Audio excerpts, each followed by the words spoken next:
Allah Subhanahu wa taala kita bisa melakukan aktivitas yang bermanfaat harinya. Hari ini materi kita itu tentang dakwah ya. Kemarin kita sudah belajar tentang penyimpangan itu ada perkelahian pelajar, kemudian minuman keras dan narkoba. Ini kita belajar tentang dakwah.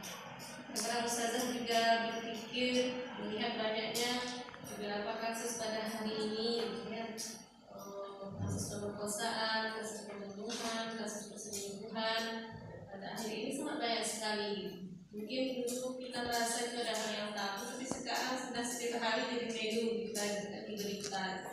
Nah, entah apa yang salah pada semua masalah tersebut. Apakah karena ilmu agama yang masih kurang? Apakah karena salah asuh orang tua? Atau mungkin karena salahnya pergaulan ya. Jadi seperti pertanyaan itu ada salah satu sebagai jawaban dari semua masalah itu. Nah, mungkin bisa jadi juga karena kurangnya dakwah bisa jadi. Tapi kalau dibilang kurangnya dakwah, para ulama kita sudah berdakwah gitu ya. Bahkan dakwahnya bisa kita lihat di berbagai media. Sudah kita dapatkan sekarang dakwah. Ulama kita seperti Hidayah, Sunnah, itu kan asal-asalan dan ibadah. Itulah apa yang salah. Tapi kita sama manusia tentu saling berusaha bahwa kita harus masing-masing kita mempunyai kewajiban untuk berdakwah. Ya. Setidaknya kita menyampaikan kebaikan kepada teman kita. Satu kebaikan kita sampaikan kepada orang lain, dan jika orang lain itu berubah dengan kebaikan yang kita sampaikan, itu luar biasa pahalanya untuk kita. Mengapa materi kita hari ini yaitu tentang dakwah? Coba lihat ini. Ini aturan kenal ini siapa? Diwajibkan bagi engkau memerangi perasaan diri. Siapa ini? Siapa yang kenal? Ya, Ustaz Hidayat ini sudah tidak ada lagi mungkin yang tidak kenal dengan beliau ya. Beliau adalah seorang ulama, juga seorang pendakwah. Seorang ulama, juga seorang pendakwah. Orang yang berdakwah disebut dengan dai. Orang yang berdakwah disebut dengan dai. Jadi beliau seorang dai, seorang ulama yang juga. Pertanyaan pemantiknya, apakah ada apa itu dakwah? Tahu dakwah? Kita dengan kata dakwah ya. Kemudian bagaimana hukum dakwah dalam Islam? Wajib bagi setiap Islamnya. Kemudian siapa pendakwah yang Anda kenal?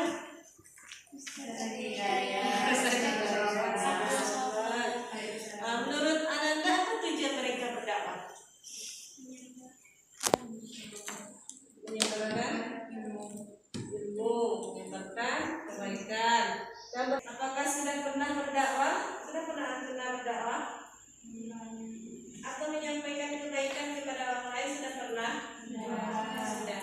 Itu semua kita dengan berdakwah. Karena dakwah ini cakupannya sangat luas. Ketika kita telah memberikan kebaikan, menyampaikan kebaikan, mengajak orang kepada kebaikan, itu kita juga sudah berdakwah. Meskipun kita tidak berceramah, ya. Nah, kemudian bagaimana hasil dakwah? Ketika Anda menyampaikan kebaikan itu bagaimana hasilnya? Diterima atau tidak? Diterima. Mungkin ada juga yang tidak, ya. Apakah ada tantangan yang dihadapi ketika itu? Ada. Apa contohnya tantangannya? Mungkin ada yang cemberut menerima dakwah kita ketika itu, gitu kan? Mungkin ada yang tidak mau, gitu ya. Itu contoh tantangan yang kita hadapi ketika berdakwah. Tapi itulah apa? Ketika kita dakwah itu kita memang harus memperhatikan cara atau metode ketika berdakwah, kemudian juga memperhatikan adab dan etika dalam berdakwah, sehingga dakwah yang kita sampaikan bisa diterima oleh orang lain. Ya. Nah, nih pengertian dakwah. Nah, Kalau kita lihat dakwah itu apa sudah ada itu sejak Rasulullah SAW ya. Kalau tidak kenal Rasulullah kita tidak bisa pada hari ini merasakan nikmatnya iman Islam ya. Nah, karena Rasulullah SAW lah pada hari ini umat Islam bisa menyebar ke pelosok dunia ya. Kemudian dalam Rasulullah menggunakan bagaimana Rasulullah SAW berdakwah, penuh kesabaran ya, kelembutan gitu ya. Sehingga dengan kesabaran beliau banyak orang yang dengan Rasulullah SAW mudah menerima dakwah Rasulullah SAW. Saya teringat ketika Rasulullah SAW berada di Taif, ya itu gimana? Diterima atau tidak dakwah Rasulullah? Tidak ya. Bahkan Rasulullah SAW dicaci, dihina, dilempar dengan batu berdarah. Kemudian Rasulullah keluar dari Taif. Bahkan gunung pun berbicara ketika dia bukit ya. Apa kata bukit? Baik Rasulullah, karena kejamnya orang yang tidak menerima, orang Taif tidak menerima Rasulullah ketika itu, apa kata bukit? Baik Rasulullah, angkatlah tanganmu agar ku hempaskan bukit-bukit ini ke penduduk Taif. Apa kata Rasulullah? Lah, ya tidak. Apa jawaban Rasulullah? Oke, siapa yang tahu?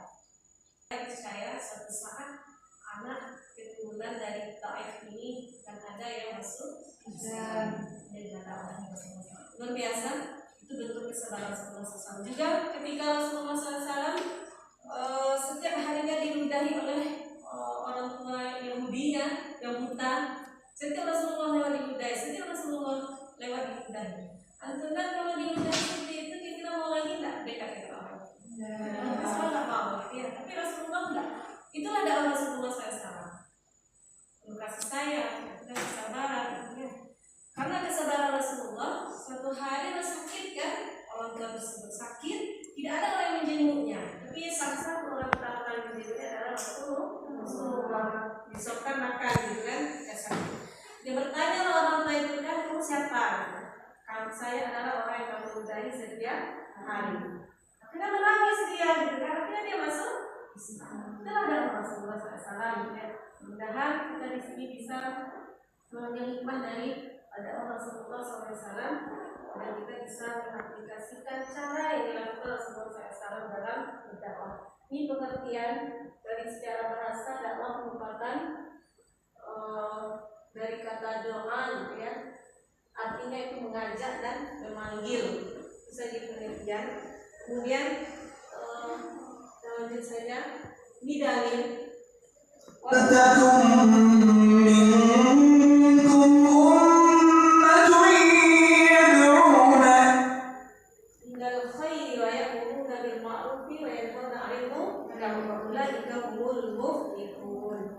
Artinya, dan hendaklah di antara kamu ada segolongan orang yang menyeru kepada kebajikan atau menyuruh berbuat yang makruh dan mencegah dari yang munkar. Dan mereka itulah orang yang beruntung. Nah, ini di dalam Al-Quran surat Al-Imran ayat 104 ini kita disuruh untuk berdakwah.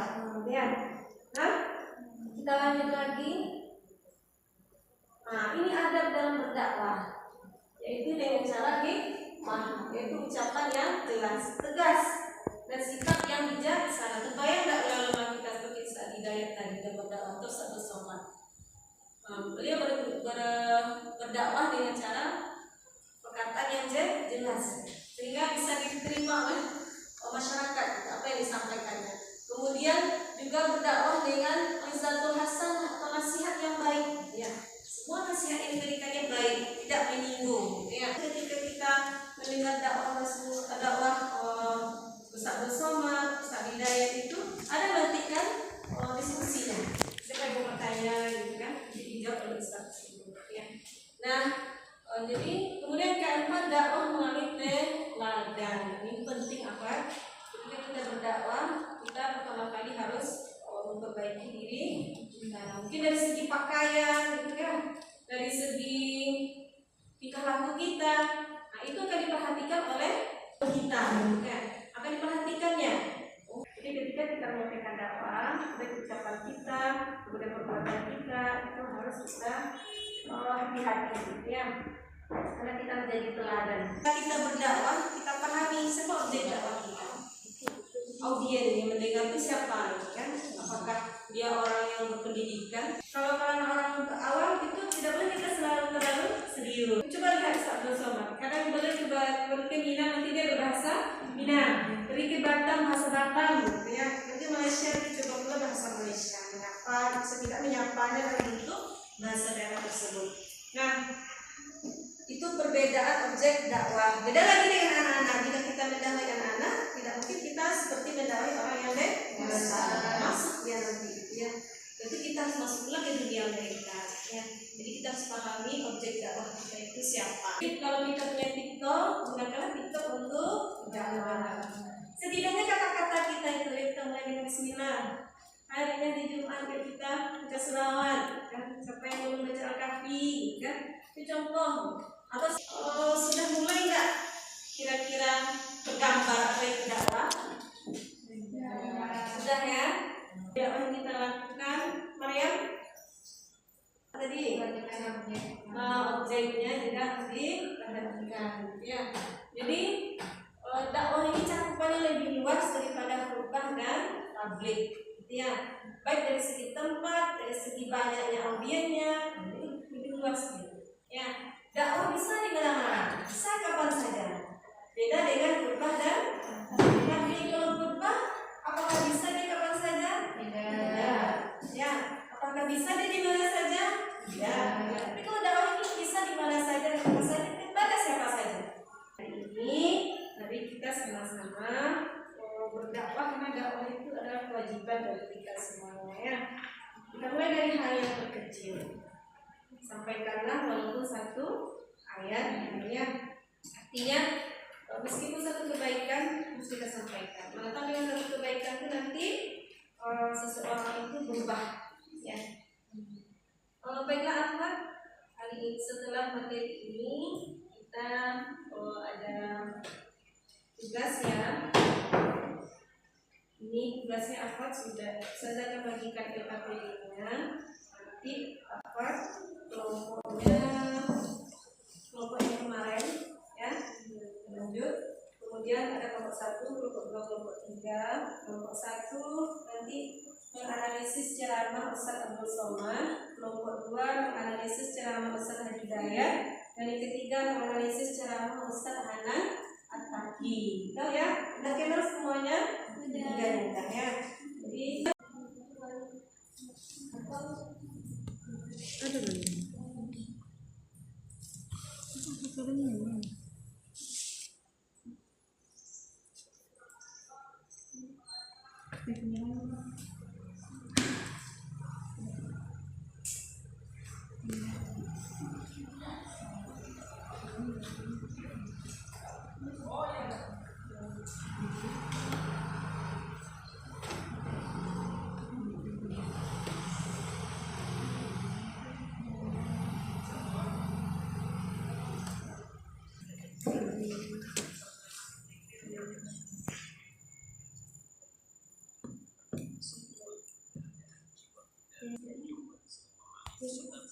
agar kita bisa belajar mengatasi problem ini.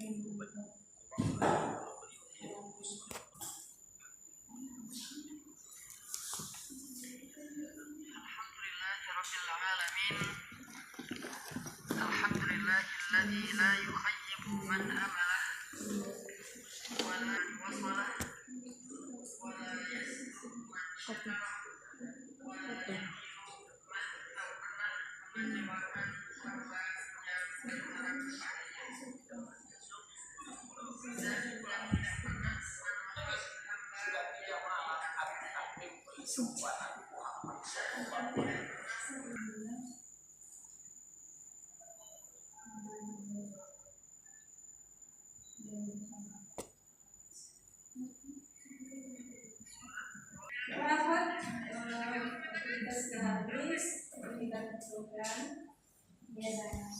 hamba yang yang tampil hari ini adalah kelompok 3. Silakan kepada kelompok 3. Assalamualaikum warahmatullahi wabarakatuh. Waalaikumsalam warahmatullahi wabarakatuh. Kami adalah kelompok 3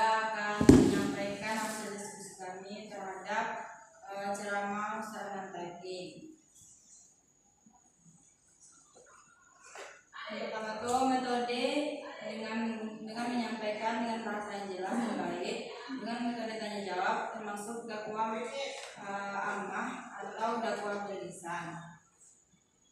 Adab dan etikanya baik, sopan, menyampaikan dengan ucapan yang jelas, bijaksana, dan nasihat yang disampaikan menenteramkan dan edukatif. Kemudian juga menggunakan tukar pikiran atau diskusi, dan juga dapat dijadikan teladan dari ibadahnya. Saya ada sampai situ saja untuk yang bisa sampaikan. Kalau ada salah kata, dimaafkan. Assalamualaikum warahmatullahi wabarakatuh. Waalaikumsalam warahmatullahi wabarakatuh. Terima kasih kepada kelompok 1 sudah tampil kita waktunya. Kemudian untuk kelompok 2 dan 3 juga bagus untuk analisisnya ya. Jadi mari kita sering-sering mendengar dakwah dari para ulama kita atau para dai kita. Baiklah akhwat, kita latihan. Ini ada Google Form ya, latihannya lewati Google Form. Ini linknya akhwat. Coba kerja apa yang ada? Coba kerjakan dalam waktu, dia ada 5 soal. Coba kerjakan per kelompok karena kita kendala dari alat kita, sehingga kita per kelompok saja. Silahkan dikerjakan latihan ini. Apa ya? Baiklah akhwat, alhamdulillah untuk hasilnya sudah kita lihat bersama ya. Kelompok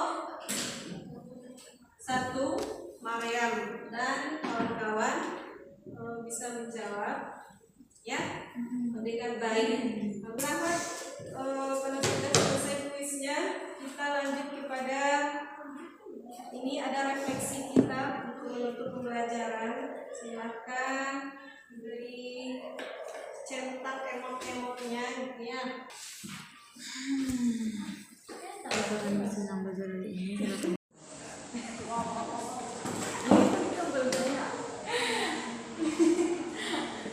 Baiklah, terima kasih sudah mengisi refleksi kita.